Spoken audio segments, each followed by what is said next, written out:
Saudara-saudara, tiap-tiap korban bakaran dan persembahan pada Tuhan diberikan dengan maksud dan tujuan yang berbeda. Kali ini bahasan firman Tuhan adalah mengenai jenis korban persembahan penghapus dosa. Ritual korban persembahan ini dilakukan apabila seseorang tanpa sengaja, entah oleh imam ataupun umat awam, melakukan suatu pelanggaran yang mengakibatkan dosa, baik untuk dirinya maupun sesamanya. Dalam tradisi umat Israel, sekalipun yang melakukan pelanggaran itu hanyalah segelintir orang, namun seluruh bangsa dianggap bersalah.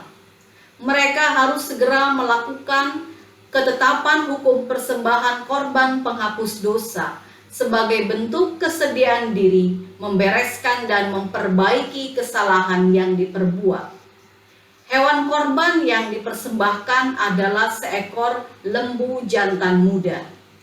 Ada tata cara yang harus dilakukan oleh seseorang yang telah melakukan dosa itu pada saat ia mempersembahkan korban pada Tuhan.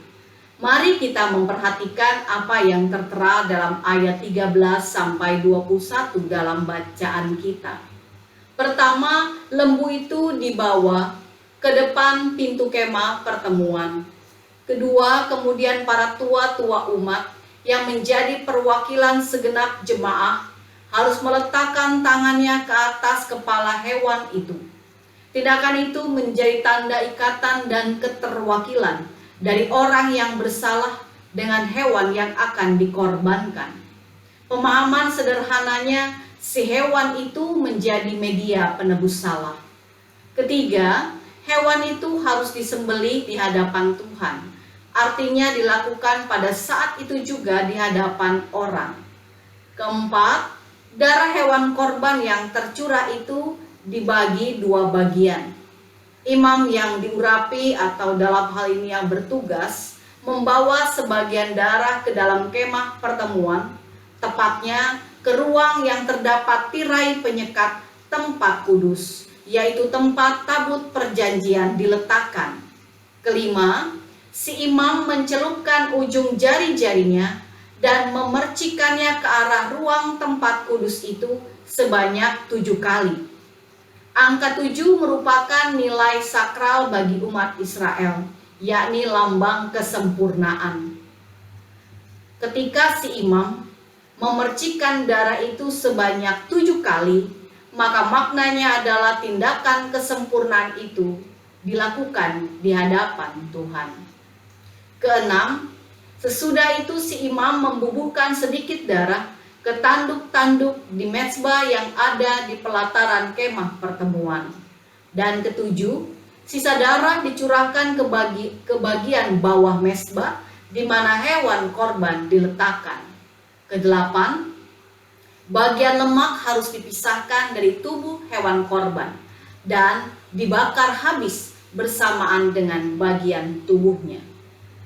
Demikianlah ritual persembahan itu dilakukan di hadapan Tuhan.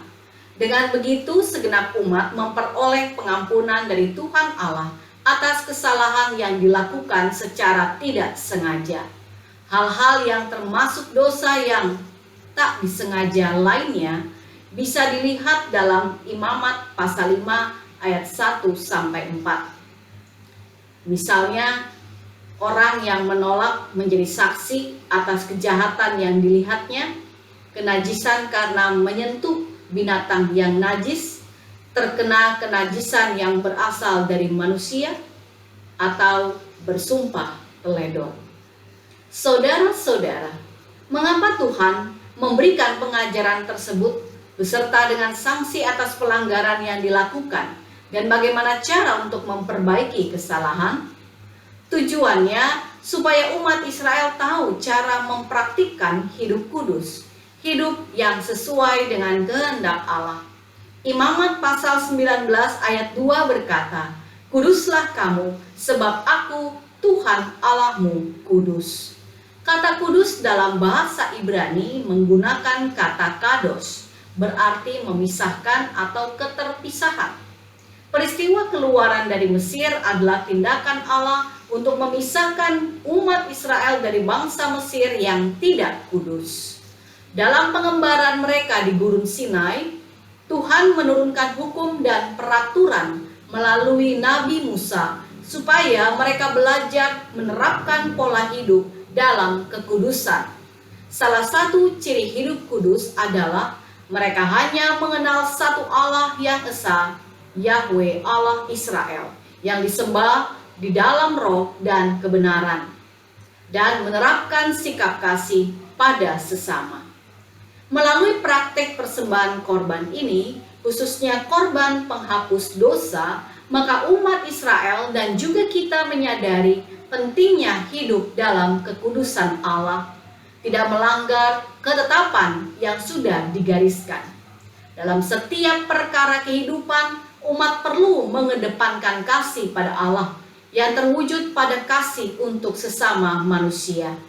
Saudara-saudara, umat Israel dipakai Allah untuk menjadi teladan hidup bagi kita dalam hal kekudusan.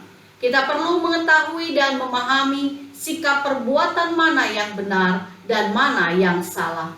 Tindakan apa yang dapat merusak hubungan dengan sesama, menyakiti sesama, atau menjerumuskan sesama pada keadaan yang buruk sehingga harus dihindari. Sebaliknya, tindakan apa yang dapat menghasilkan suasana damai sejahtera, berkeadilan sosial, dan penuh belas kasihan satu sama lain merupakan tuntutan Allah untuk kita lakukan bersama.